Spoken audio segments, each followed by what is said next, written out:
नमस्कार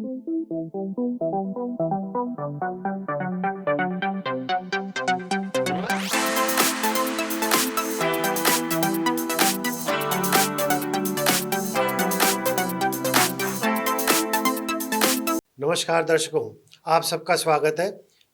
मैं ज्योतिषी, वास्तुविद और विश्लेषक पंडित सतीश शर्मा जी के पास आपको ले चलना चाहता हूँ। सतीश शर्मा जी, आपका स्वागत है। नमस्कार, धन्यवाद। ये एक बहुत बड़ी विकट चिंता का विषय हो गया है आज के माँ बाप के सामने, परिवार के सामने, कि किस तरीके से लड़की का चयन करें या लड़के का चयन करें ताकि उनकी जीवन आगे सही रह सके, तलाक या तलाक से पहले ही ऊपर पहुंचने की नौबत नहीं आ जाए। तो कुंडली, जनरली पंडित जी कुंडली तो मिला देते हैं, लेकिन ऐसा और क्या करना चाहिए जिसके कारण ये पता लग सके कि भाई इन दोनों का जीवन सुरक्षित रहेगा या आगे चलेगा, विवाह संबंध चलेगा या नहीं चलेगा। राजेश जी, पहले तो मैं ज्योतिष की भाषा में ही जवाब दूं। जी जी। क्योंकि मैं मूलतः ज्योतिषी हूं। 75% से ज्यादा शादियां तय मुहूर्त में नहीं होती। नचकइये सारा मुहूर्त खराब कर देते हैं। पंडित जी को मुहूर्त स्वीकार करना पड़ता है। केवल कुछ पंडित गिनती के ऐसे जो मुहूर्त निकलने के बाद शादी से इनकार कर देते हैं और पहले ही धमकी दे देते हैं। मैंने भी मेरे बड़े पुत्र का विवाह किया, गोधोली विवाह में होना था, तो मैं बारात को जबरन ले गया, मैं बाद में नाच लेना, पहले तो मुहूर्त में शादी होगी।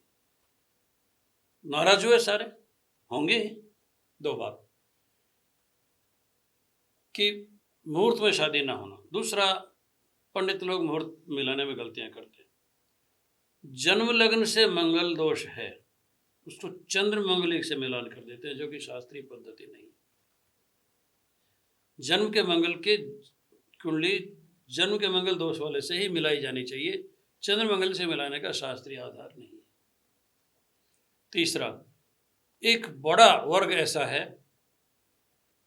जो जन्म के नामाक्षरों से मिलान कर देते हैं।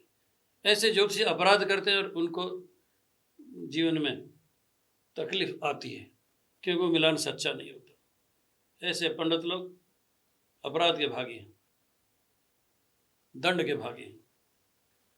चौथा, पंडित लोग लालच में एक रात में 2-2, 3-3 मुहूर्त करा देते हैं। ये नितांत गलती है।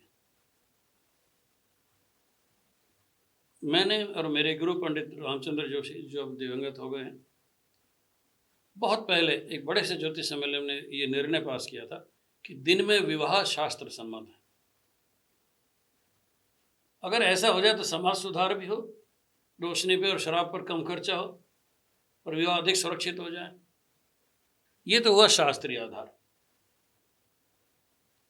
आजकल के बच्चे क्या कर रहे हैं, कोई बच्चा पसंद आ रहा है तो नेट पे जन्मपत्रिका मिला लेते हैं। बच्चों को जन्मपत्रिका मिला नहीं तो आते नहीं, गुण देख लेते हैं, सब गुण मिल रहे हैं। आपने ठीक कहा, मैं भी कम से कम 3 ऐसे केस मेरे नोटिस में जिनमें 35 और 36 गुण मिलने के बाद भी तलाक हो गया।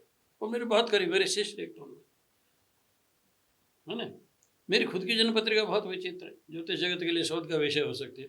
8 गुण मिलते हैं, पर हमको तो 50 साल हो गए विवाह किए हुए। क्या क्राइटेरिया होगा? तो गुण मिलान अकेला नक्षत्र के आधार पर पर्याप्त नहीं है। नई पीढ़ी यही जात कर रही है। एक बात और भी है, विवाह की संस्था की सैंक्टिटी कमजोर हो गई।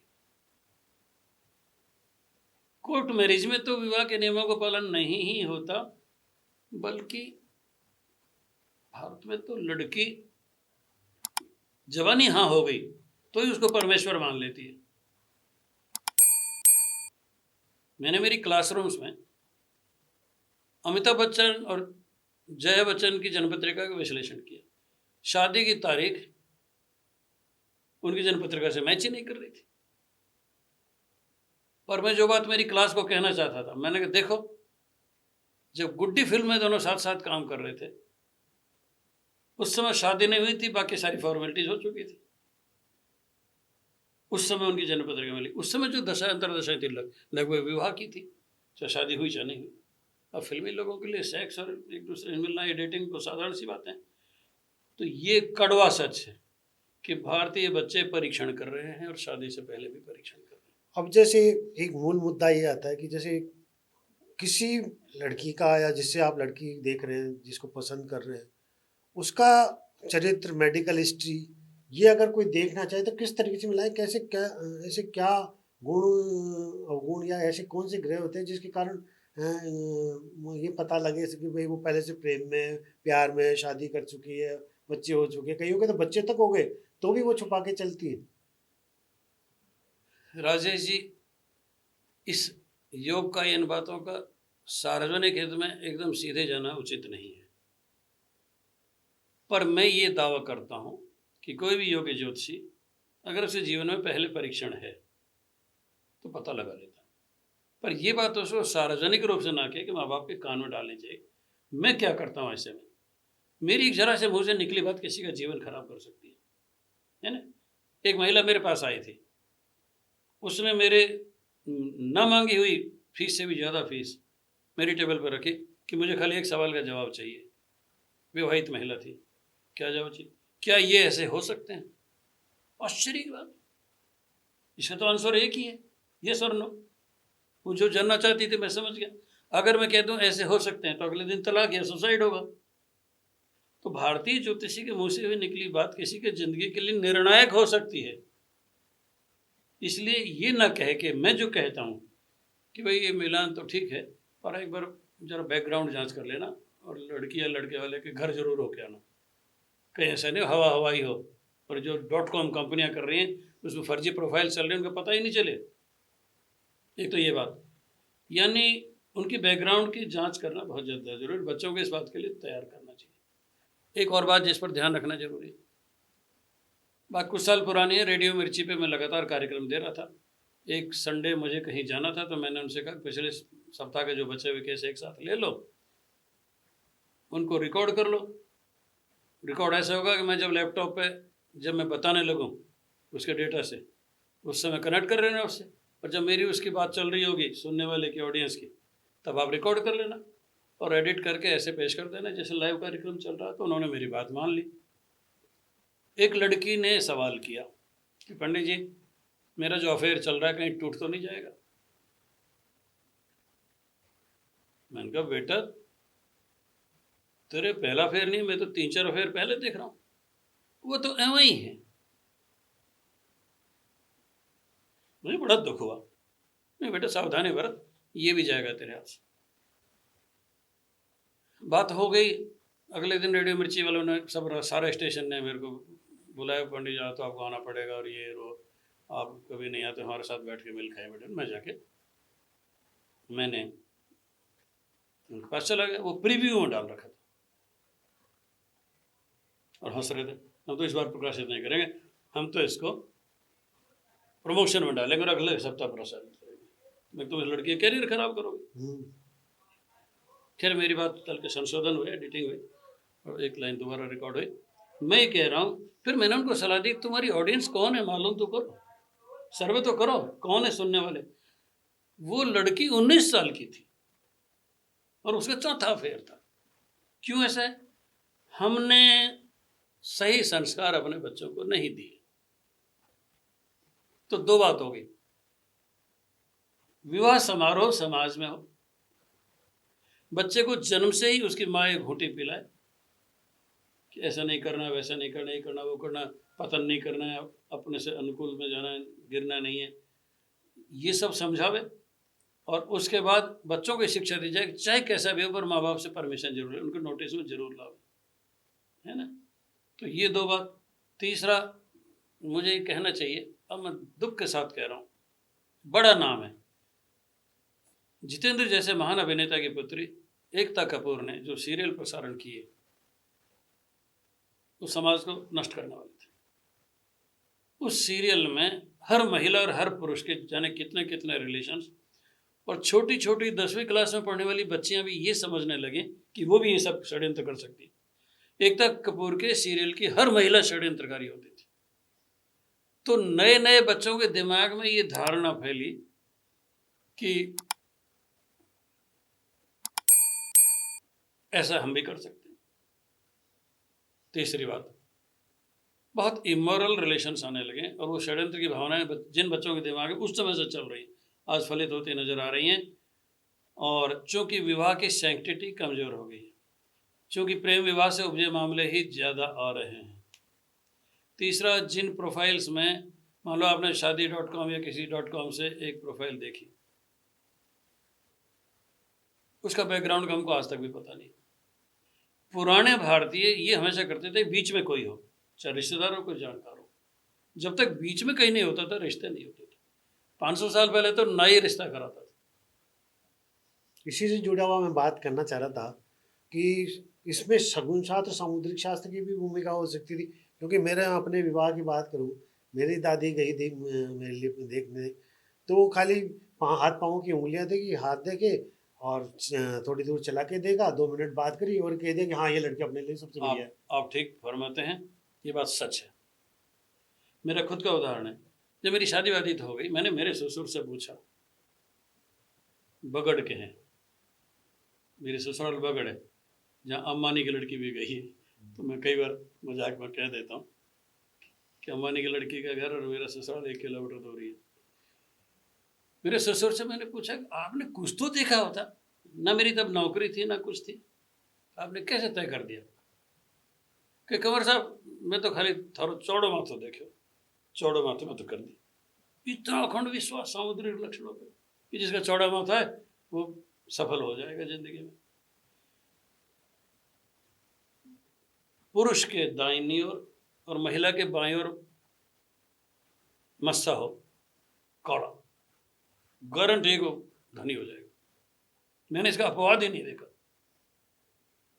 पुरुष के दाईं ओर। तो ये कुछ लक्षण है। या शुक नासिका, इंदिरा गांधी की थी, जिनकी नासिका शुक जैसी हो निश्चित उन्नति करेगा। तो सामुद्रिक लक्षण साधारण नहीं है। कहते थे चौको ऊंचो चाहिए को, तो हाँ हाँ बिल्कुल। तो शिव जी के पुत्र द्वारा रची गई है,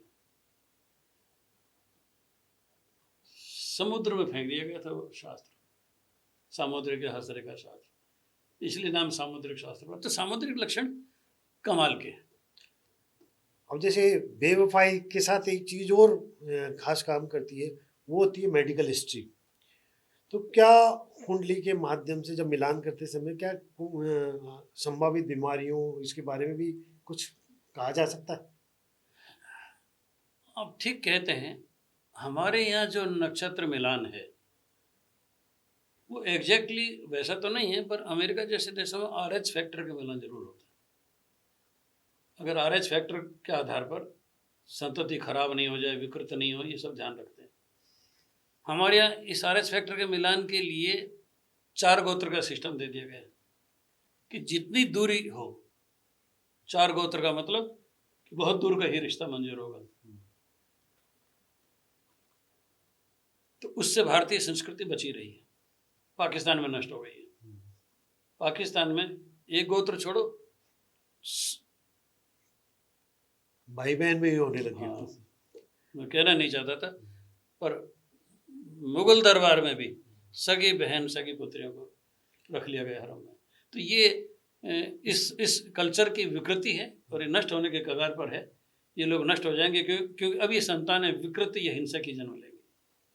इसमें माँ बाप को आप क्या सलाह देना चाहेंगे? क्या किसी जासूसी एजेंसी की सलाह ले, या कोई इस तरह की किसी और एजेंसी की सेवाएं ले जो लड़के या लड़की के बारे में उनको जान, क्योंकि आजकल बच्चे घर से दूर पढ़ते हैं।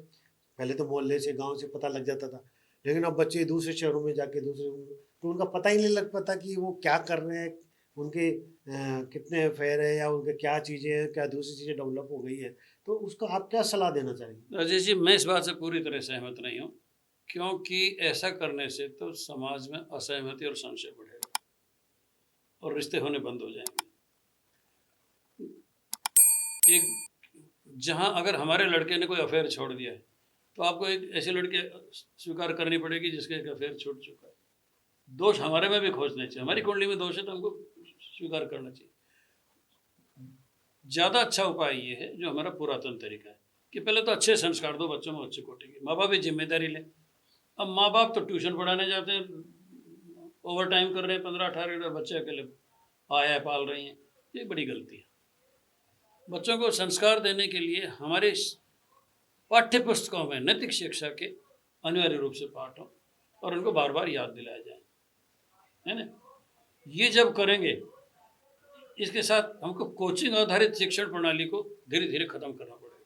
इसके दोष आ रहे हैं और ये आंदोलन चल रहे हैं कि टीचर क्लास में तो नहीं पढ़ाते और कोचिंग में पढ़ाते हैं। तीसरी बात ये कि हमारा जो मैचिंग सिस्टम है वही सर्वश्रेष्ठ, उसी पे भरना करना चाहिए। क्योंकि ये बात जो आप जासूस से बता रहे हो, हमारे गांव मोहल्ले में बैठे हो साधारण से ज्योतिषी भी बता देगा, कान में बता देगा, और आपको उसकी बात माननी चाहिए। याद रहे, अमेरिका में परिवार नष्ट हो चुका है, यूरोप में परिवार नष्ट हो चुका है, समाज नष्ट हो चुका है, केवल राष्ट्र बचा है। और इतने इन विदेशी लोग हमसे मिलान कराने आते हैं इस भरोसे पे। बल्कि एक बार तो ऐसा हुआ कि 15 साल की रिलेशनशिप खत्म कर दी। मैंने कहा यहाँ पे नहीं चलेगा आगे। उन्होंने उसी समय दोनों ने फैसला कर लिया, अगर मना कर देंगे तो नहीं करेंगे। तो ये पाश्चात्य पद्धतियों को यहाँ लाने से हमारे समाज में विकृति बढ़ेगी, घटेगी नहीं। तो हमको अपने पुराने शिक्षण प्रणाली, आचार व्यवहार की शुद्धता, कर्तव्य पालन के लिए उनको जगाया जाए और भारतीय ज्योतिष, इस पर भरोसा करना चाहिए। दादा दादी नाना नानी की संस्थाओं को वापस से मेरे ख्याल से मजबूती देनी पड़ेगी। उसमें गोत्र प्रणाली जो है, गोत्र मिलान है, उसमें 4 गोत्र नहीं बचा रहे लोग, पर कम से कम 2-3 गोत्र तो बचा के चलना ही चाहिए। गोत्र से जो डीएनए की शुद्धता है वो बची रहती है, और एक डीएनए और दूसरा डीएनए जब मिलते हैं तो शुद्धि बनी रहती है, इम्प्रूवमेंट के लक्षण होते हैं। तो हमको अपने ही किए हुए, हमारे ऋषियों के किए हुए ज्ञान पर ज़्यादा भरोसा करना चाहिए। जासूस संस्थाओं की मदद लेंगे तो परिणाम बहुत खराब आएंगे। समाज शास्त्र की दृष्टि से ये उचित नहीं। ये था शुभ मंगल सावधान का एक विश्लेषण, जिसमें हमने आज लड़की की कुंडली की भूमिका को लेकर विश्लेषण किया है। आगे हम लड़के की और परिवार के अन्य लोगों की क्या भूमिकाएं हो सकती है शादी विवाह में, इस पर चर्चा करेंगे। आप सब दर्शकों का धन्यवाद, हार्दिक आभार। सब चैनल को सब्सक्राइब करें, लाइक करें। धन्यवाद। नमस्कार।